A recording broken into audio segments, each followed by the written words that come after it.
Bab 589 menemukan sebuah rahasia. Valentino menerimanya sambil mengangguk, kemudian dia mengangkat ketiga batang dupa itu sebagai penghormatan pada kakeknya. Pekerja itu tidak berani mengatakan apapun, kemudian dia mendorong pintu perlahan dan berjalan keluar. Setelah memberi penghormatan pada leluhur, Valentino menusukkan ketiga batang dupanya ke tungku sebelum melangkah mundur dan berlutut sekali lagi. "Kek, aku sudah mencari teman lama kakek. Beliau melindungiku sama seperti kakek. Beliau sama baiknya dengan kakek, membuatku hormat sekali padanya. Tanpanya, sekarang aku mungkin sudah akan kelaparan di jalanan dan bertemu dengan kakek di alam sana." Saat mengatakan ini, Valentino menggelengkan kepalanya sambil menertawakan dirinya sendiri. Kali ini, Caroline tidak meniru kalimat Valentino lagi. Hati Caroline bergetar mendengar perkataan Valentino. Air mata juga mulai menggenangi matanya. Tidak sulit untuk membayangkan kehidupan seperti apa yang dihadapi Valentino saat dia diusir dari keluarga ini. "Kedepannya, aku akan menempatkan kalian bersama agar kalian bisa menjadi teman baik selamanya," kata Valentino dengan ekspresi yang tegas. Meski Valentino ingin melakukannya sekarang juga, dia masih belum memiliki kemampuan untuk itu. Nisan Tuan Besar Wijaya tidak bisa dipindahkan semudah memindahkan Nisan Tuan Besar Kusuma. Takutnya cara apapun yang digunakan Valentino untuk membawa Nisan Tuan Besar Wijaya keluar dari Pulau Wire, dia tetap tidak akan mendapat persetujuan dari keluarga Wijaya. Sementara itu, saat ini Valentino juga tidak ingin berbuat demikian. Sebagai cucu yang diharapkan Tuan Besar Wijaya, dia tidak berencana membawa kakeknya pergi dengan kekalahan. Suatu hari nanti, dia akan menaklukkan seluruh anggota keluarga Wijaya dengan kemampuannya sendiri. Valentino bisa menguasai kota Neo, maka dia pasti bisa menguasai tempat lain. Karena itu, dia juga bisa menguasai keluarga Wijaya. Meski perjalanan ini pasti sangat sulit, Valentino tetap tidak akan mundur selangkah pun. Seumur hidup ini, seseorang harus berusaha sekali demi hal-hal yang dipedulikannya. Selesai mengucapkan kata-katanya, Valentino mengetukkan kepalanya ke lantai sebanyak 3 kali. "Bu! Bu! Bu!" Suara benturan sebanyak 3 kali ini membuat Caroline tidak bisa berkata-kata. Sepertinya Kak Tommy kejam sekali pada dirinya sendiri. Setelah melakukan semua ini, Valentino menengadahkan kepalanya perlahan dan berencana pergi dari sini. Sementara itu, saat Valentino hendak pergi, mendadak muncul suara yang nyaring dari lantai depan. Sebuah lubang terbuka secara otomatis. Valentino terbelalak melihat lubang itu. Caroline juga tercegang. Kemudian, dia menarik baju Valentino. "Kak Tommy, ini." Suara Caroline bergetar. Pada dasarnya, aura di aula leluhur sudah tidak mengenakan. Namun, begitu ada kejadian seperti ini, Caroline jadi semakin ketakutan. "Jangan takut, semua nisan di sini adalah milik para leluhur kita." Valentino menepuk-nepuk punggung Caroline, kemudian maju untuk memeriksa lubang itu tanpa ragu. Sepetak lubang terbuka menampilkan kondisi di lantai bawah. Lubang itu hanya seukuran telapak tangan orang dewasa. Ada sesuatu yang disembunyikan di balik lubang itu. Setelah ragu sejenak, Valentino mengeluarkan benda itu. "Sehelai kain?" Valentino melihat benda yang dipegangnya dengan kaget. Caroline juga mendekatkan kepalanya dan melihat benda itu dengan penasaran, lalu dia mengelus kain itu sesaat. Saat ini, benda yang sedang dipegang Valentino memang hanyalah sehelai kain putih. Kain itu hanya sedikit lebih besar dibanding sapu tangan biasa. Saat dielus, kain itu halus sekali, seolah dibuat dari sutra es. Saat dipegang, juga terasa agak dingin. Awalnya Valentino ingin membuka kain itu untuk memeriksanya. Namun, dia langsung berubah pikiran. Begitu teringat bahwa petugas yang bertugas membersihkan aula leluhur ini masih ada di luar, Valentino langsung memutuskan untuk menyimpan kain ini terlebih dulu. Benda apapun ini, karena disembunyikan dengan sangat rahasia, maka tidak mungkin Valentino akan membiarkan orang lain tahu. Lebih baik semakin sedikit orang yang mengetahui keberadaan kain ini. Samar-samar Valentino berfirasat bahwa kain ini bukanlah kain biasa. "Caroline, kamu tahu apa ini?" tanya Valentino dengan pelan saat mengulurkan tangannya ke lubang sekali lagi. "Aku juga tidak tahu, Kak Tommy.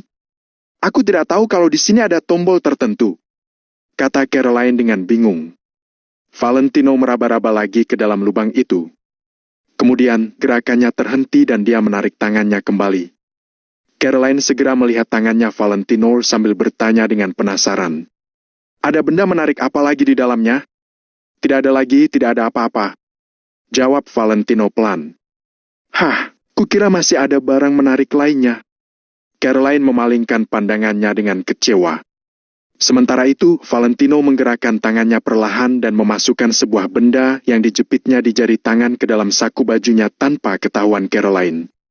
Bukannya Valentino tidak mempercayai Caroline, hanya saja mereka sudah berpisah selama 3 tahun lamanya. Jadi, bagaimanapun juga Valentino harus tetap waspada. Lagi pula, tidak ada gunanya kalau Caroline mengetahui terlalu banyak hal.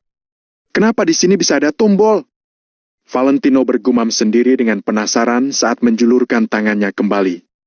Baru saja kalimatnya dilontarkan, lantai bergerak sekali lagi dan menutup lubang itu, membuat lubang itu sama sekali tidak berjejak. Valentino mengetuk-ngetuk lantai itu. Mungkin karena dibuat dengan bahan tertentu, sehingga tidak ada suara lubang yang terdengar dari lantai, seolah lubang itu tidak pernah ada. Sepertinya karena inilah tidak ada orang yang pernah menyadari keberadaan lubang tersebut. Setelah Caroline berpikir sesaat, dia langsung berlari ke tempat di mana Valentino mengetukkan kepalanya sebelumnya, lalu menginjak lantai itu sekuat tenaga. Namun, lubang itu tidak terbuka lagi. Seolah lubang itu sudah melaksanakan tugasnya sehingga lubang itu tidak akan pernah terbuka lagi. Apa sebelumnya tidak ada yang sadar? Saat kalian mengunjungi nisan kakek tidak ada yang menyadari hal ini? Valentino bingung sekali. Dia tidak tahu apakah Tuan Besar Wijaya atau anggota keluarga Wijaya lain yang meletakkan benda ini. Caroline meletakkan jari di dagunya sendiri, setelah berpikir sesaat dia berkata, ada yang berdoa dan berlutut di sini sebelumnya Tapi apa?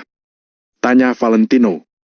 Tapi, tidak ada yang mengetukkan kepalanya ke lantai seperti yang dilakukan Kak Tommy. Jawab Caroline dengan serius.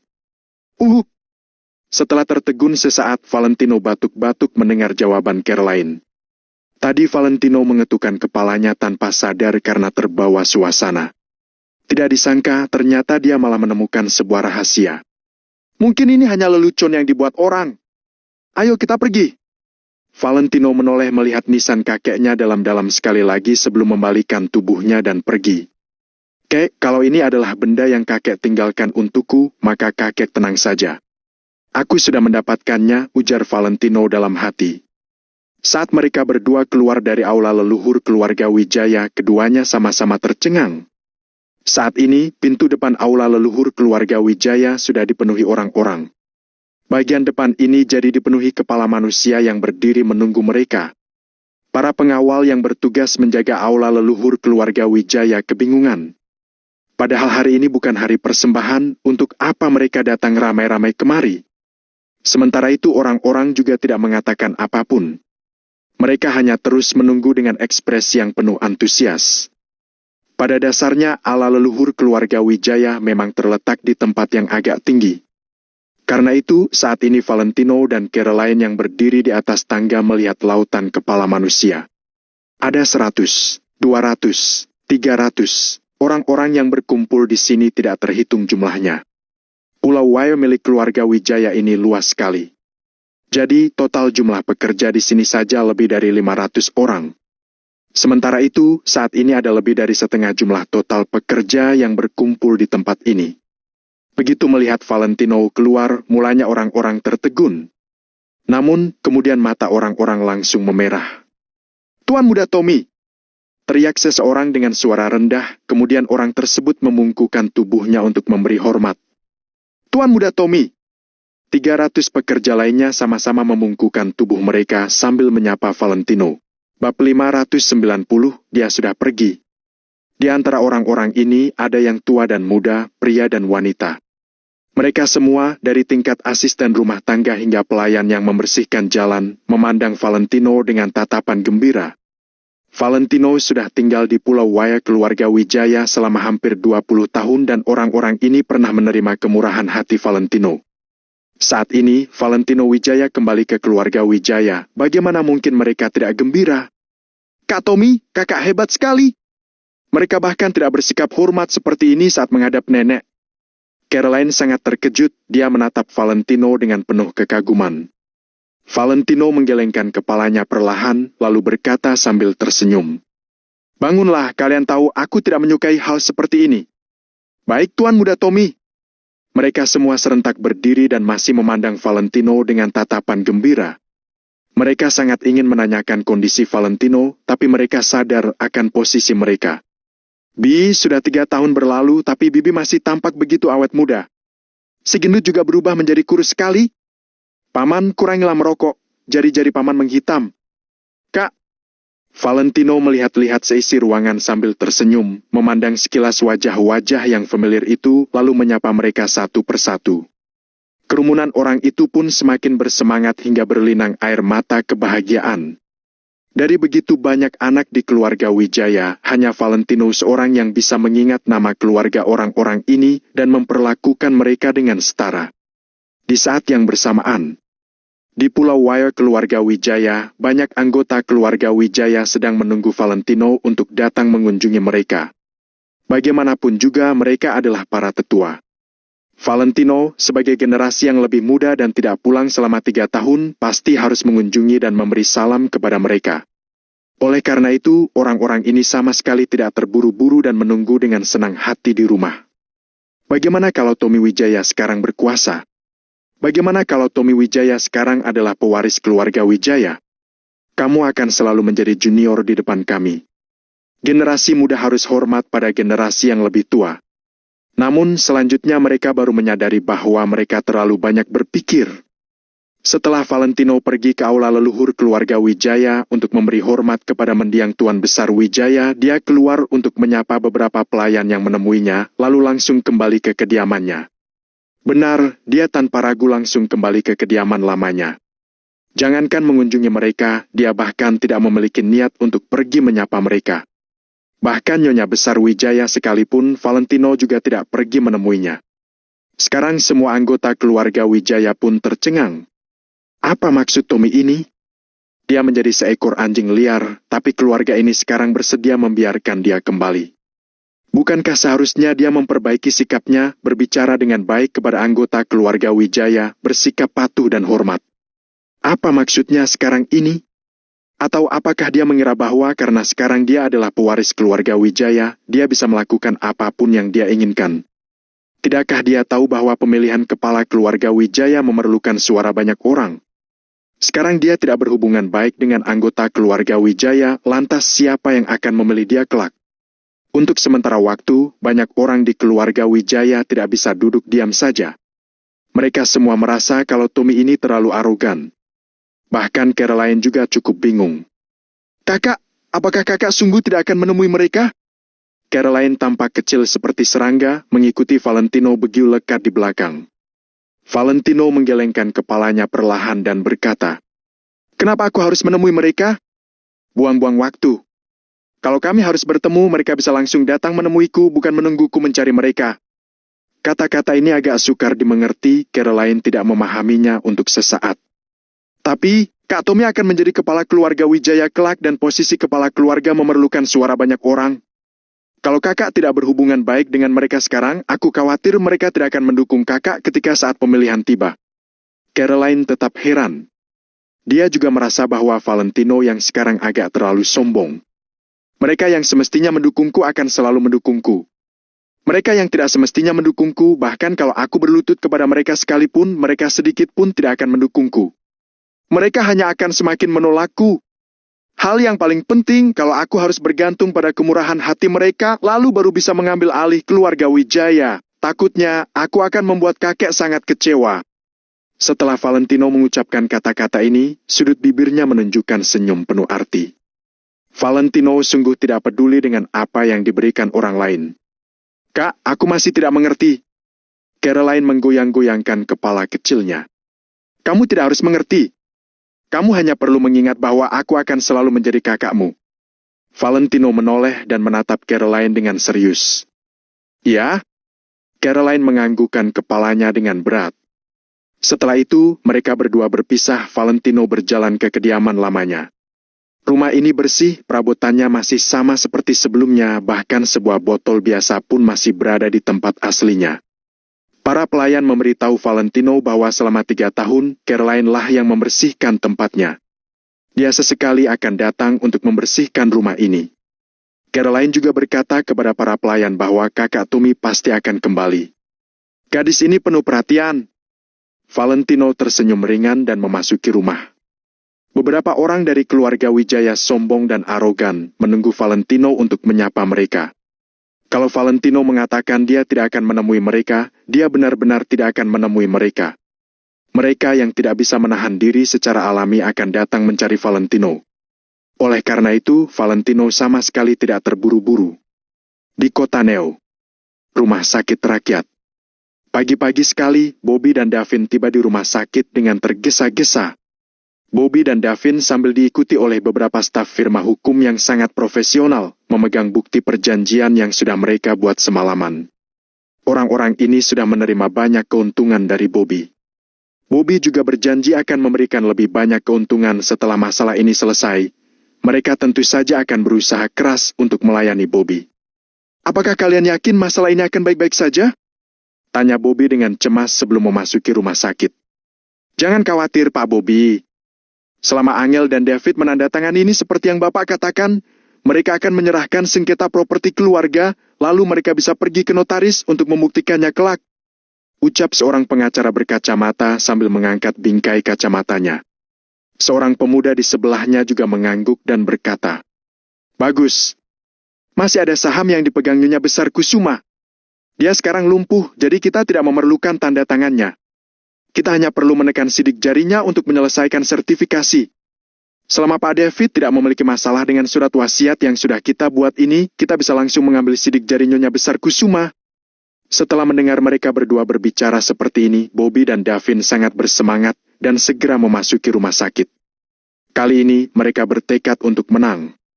Grup Kusuma pasti akan jatuh ke tangan mereka berdua. Namun, saat mereka melihat bangsal yang kosong, kepala mereka langsung berdengung. Suster, di mana ibuku? Teriak Davin tiba-tiba. Jangan terlalu berisik, ini rumah sakit. Kata perawat itu mengendus dan berjalan mendekat sambil mengerutkan kening.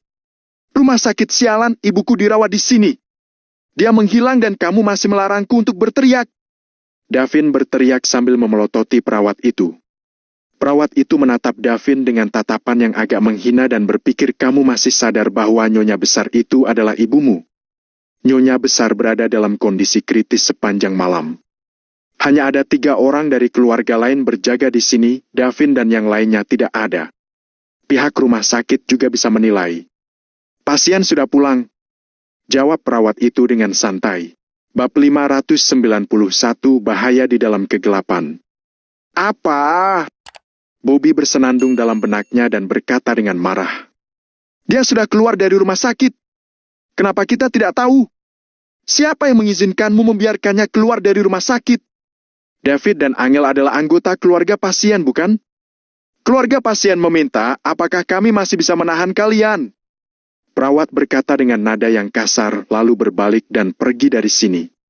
Bobby memandang dengan cemas, kemudian kemarahan yang tak tertahankan muncul dari hatinya. Aku tahu, keluarga David pasti tidak akan menyerah begitu saja. Sialan! Beraninya mereka membawa Nyonya Besar pergi. Davin mengutuk dengan marah, dia segera mengeluarkan ponselnya dan menelpon David. Namun, terlepas dari David ataupun Angel, bahkan Mary, semua ponselnya dimatikan. Ekspresi Bobby suram dan telapak tangannya mengepal keras, dia berkata, Ini sudah dipersiapkan sejak lama. Saat datang ke sini, hatinya dipenuhi dengan harapan bahwa dia akan memegang kendali atas perusahaan keluarga Kusuma, tapi ketika sampai dia tidak dapat menemukan satu orang pun. Saat ini perasaan Bobby sangat jengkel, tidak bisa digambarkan dengan kata-kata. Tiara mendengus dingin dan berkata, HMP, apa gunanya bersembunyi? Ayo kita mencari ke rumah mereka. Akhirnya mereka semua sekali lagi bergegas menuju villa perumahan di Jing Oriental tanpa istirahat. Semua ini dilakukan demi properti keluarga Kusuma. Akan tetapi, sesampainya di gerbang mereka diberhentikan. David, si pemilik villa pusat adalah adikku, kamu bisa telepon dan bertanya padanya. Kata Bobby dengan ekspresi muram. Apanya yang kakak adik, tidak ada orang yang bisa masuk kecuali dijemput langsung oleh pemilik villa. Sikap satpam itu sangat keras dan berkata, "Di sini itu kediaman pribadi, orang yang tidak berkepentingan dilarang masuk." Biasanya, dia tentu saja memberitahu pemilik villa terlebih dahulu. Namun, Angel sudah memberikan instruksi secara langsung, siapapun yang datang mencari tidak diperbolehkan masuk, jadi dia pasti menaati perkataan Angel. "Kamu cari mati ya? Aku sudah berbicara lama denganmu, apakah kamu tidak mengerti bahasa manusia?" Davin mulai emosi, dia mengulurkan tangannya dan menunjuk ke arah satpam dan memarahinya. Satpam itu tidak merasa takut sedikit pun dan menjawab, "Aku katakan sekali lagi, ini adalah kediaman pribadi. Aku sarankan kalian untuk pergi dari sini." Dimanapun dia berada, dia akan mematuhi peraturan dalam menjalankan tugasnya. Davin memandang ke arah satpam dan berkata, "Sialan, oke aku pergi." Pengawal tidak menunduk dan menghindari, dia membiarkan Davin menendangnya. "Sekarang aku menendang kalian, itu hanyalah pembelaan diri." Satpam itu tertawa dingin, dia segera mengeluarkan protofonnya untuk memanggil bantuan. Tidak sampai 2 menit, 7-8 mobil patroli dengan masing-masing 4 satpam di dalamnya datang. 2-30 satpam yang kekar membawa tongkat karet hitam di tangan mereka segera berjalan mendekat. "Aku beritahu kalian, aku adalah Davin dari keluarga Kusuma, coba saja kalian menghalangiku kalau berani." Davin menunjuk semua orang, hidungnya terangkat ke langit. Setelah mengatakan ini, Davin secara brutal menyingkirkan beberapa satpam dan hendak bergegas masuk ke dalam area villa. "Tuan, kalau Tuan maju selangkah lagi, maka itu adalah pelanggaran, kami memiliki kekuatan untuk menyerang Tuan agar pergi dari sini," kata kapten dari satpam-satpam dengan suara tidak ramah. Davin tidak peduli dan berkata, "Omong kosong kalian menyerangku." Tepat saat salah satu kakinya melangkah ke ambang pintu, 7-8 satpam tidak ragu dan melangkah maju, tongkat di tangan mereka berayun dengan keras ke arah Davin. "Sial!" Davin mengutuk, dia mengangkat lengannya ingin melawan. Namun, para satpam dari villa perumahan di Jing Oriental ini semuanya dilatih oleh perusahaan keamanan resmi, apa mereka mungkin tidak mampu mengalahkan Davin. Terlebih lagi, begitu banyak orang mengepung Davin seorang diri pada waktu yang bersamaan. 7-8 pengawal dengan tongkat di tangan mereka menjatuhkan Davin ke tanah dengan 3 pukulan. "Kalian jangan memukul lagi, kalau kalian memukul lagi, maka aku akan lapor polisi." Bobby dengan wajah suram melangkah maju dengan ponsel di tangannya. "Brak!"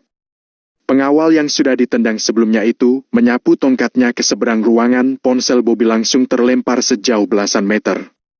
Tidak menunggu reaksi dari Bobby, pengawal ini menghantamkan tongkatnya lagi ke bahu Bobby.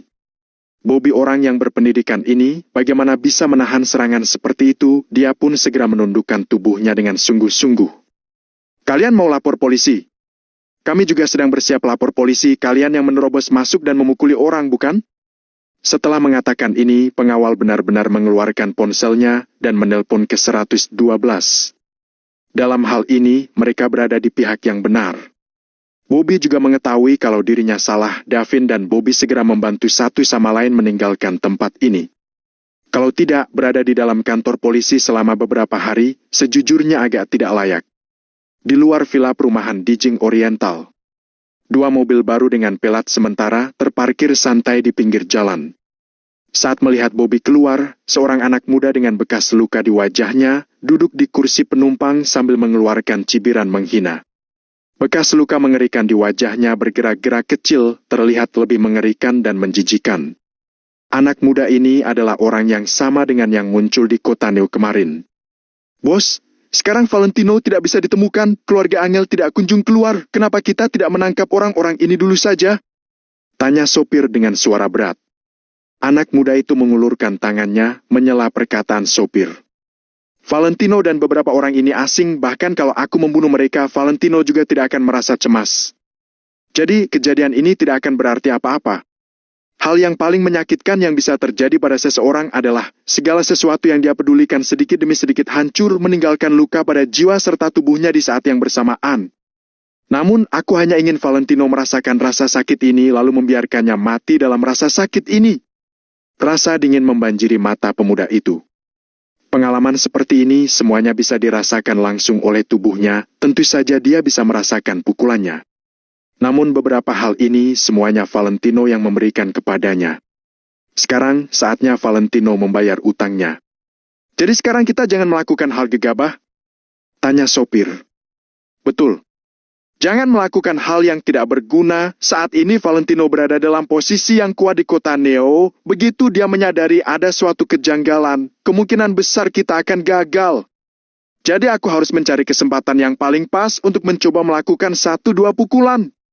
Cibir anak muda itu, gigi putihnya memantul di kaca spion, terlihat sangat mengerikan.